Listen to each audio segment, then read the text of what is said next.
guys, it's your boy DMDubs. I'm here today to talk with you about Chris Hansen. Now, for those of you who don't know, Chris Hansen is an American television show host and investigative reporter, and he's mainly famous for the fact that he was the head of a very popular show called To Catch a Predator by Dateline NBC.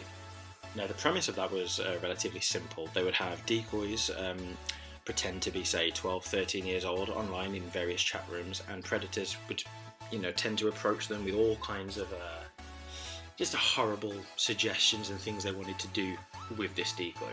So the decoys would then lure the predator to a house that was rigged with hidden cameras, and Chris would confront them, and typically with transcripts of the things they've said, because almost always they would deny the real reason as to why they were there. Chris would prove them wrong.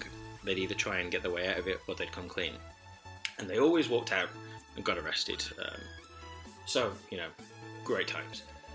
Anyway, Chris did this show. This is what made him famous. And then in 2015, he started doing a show called Hansen vs. Predator, a spin-off of the original show.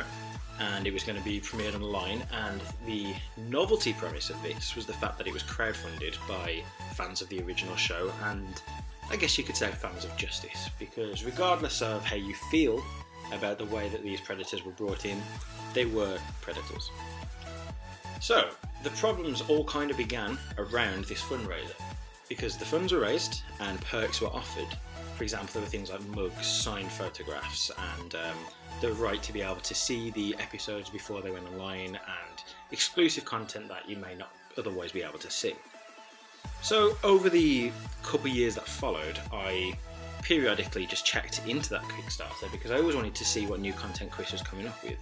But I would see more and more frequently comments from people saying, where the hell's my mug? Why haven't I even got a signed picture that would take you, 2 seconds of your day to do? So you could understand why people were getting a bit annoyed, to say the least. For the most part, things were okay. The show was going, I would say, semi-viral online. It wasn't like millions of views, but there is a significant viewership and a loyal fan base that would always come back to see more. So there was obviously a community that was catered to and a community that appreciated the content.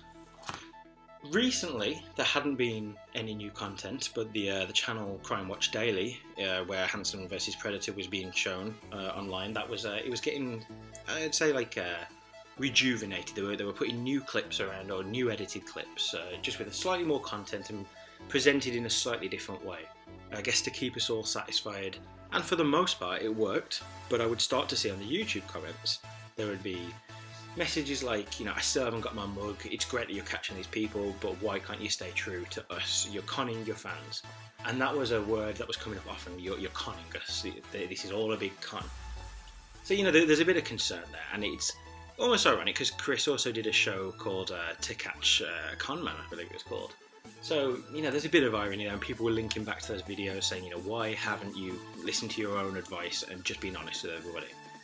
And while at first it seemed like people were getting a bit too extreme and getting on Chris's back and posting on all kinds of videos, it would have probably kept people quiet if he'd just made a comment publicly and just said, I'm sorry, there's a delay for X reason, Y reason, whatever. But that never happened. The issue was never really addressed. So, in January of this year, 2019, Hansen was charged with larceny, because when there was this promotional, all these perks that were supposed to go out, there was a deal that was made with a vendor to create them all, and obviously for nearly 4 years, nothing had happened, nothing had come up. So recently it turns out the check that he'd paid this vendor with bounced, and the amount was for pretty much around about $13,000 of promotional materials. As this happened, more and more news started coming out. We heard that Chris Hansen was going to be evicted from his New York City apartment, that he was late on his rent, that he'd missed one payment by $400, and then there was a report that another payment had been missed of $3,600, and that he had officially been given 1 week to leave his home. So things are obviously getting pretty serious. Then, today, I read an article on the Daily Mail. I mean, obviously not the most reputable source, but I have done some research to back it up, and it turns out most of this is true. That when it comes to debts that Chris has, they are significant. American Express alone, he owes nearly $60,000 to. Ali Financial, over $15,000.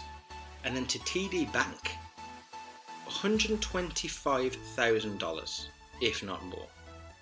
On top of that, there is also back taxes of $250,000. And according to the US Bank Trust, there's a bunch of complaints that have gone on over the past 3 years. Apparently, he owes over $1 million. So we're talking about a significant amount of debt here. There is a lot of speculation going on, saying that Chris has known that he was going to be in trouble for some time, that he was just perpetuating this lifestyle, and that he was just trying to get away with it for as long as he could. And to be honest, I think probably most people in his position would, because you know how fickle the show business world is. We know how these things go, and he was probably just trying to claw on and try and stay in. So, all in all, it's a real shame that this has happened to Chris, because realistically, the next kind of step, so he's probably going to be in debt for the rest of his life. He's probably going to be repaying these back taxes for as long as he lives. There is a chance of some jail time. If he can't provide any kind of means to pay back or set up any kind of schedule, he may have to spend some time inside. Now, the real hope is that Chris can find a way out of this, that with the loyal fan base that he has, because while people are throwing insults, they're making jokes, they're making ironic references to the work he's done, there are a lot of people who are still on his side, who still want to see him do well. So there's a chance maybe we could all fundraise, we could help him create a whole new show, and maybe he can turn his life around from that. But at the moment, I've got to say, despite being a fan myself, it doesn't look great. There is a lot of room for comedy here. I'm expecting to see a lot of sketches in the coming months, of possibly even Chris confronting Chris. Chris walking into this place expecting to pick up these things that he's paid for with bad checks, and another Chris Hansen walks in just like, "Hey, so you've come in here to buy some things with a check that you knew was going to bounce. Now, did you think you were going to be able to get those things and just bounce? Help me out." I'm terribly sorry. That was a terrible impression.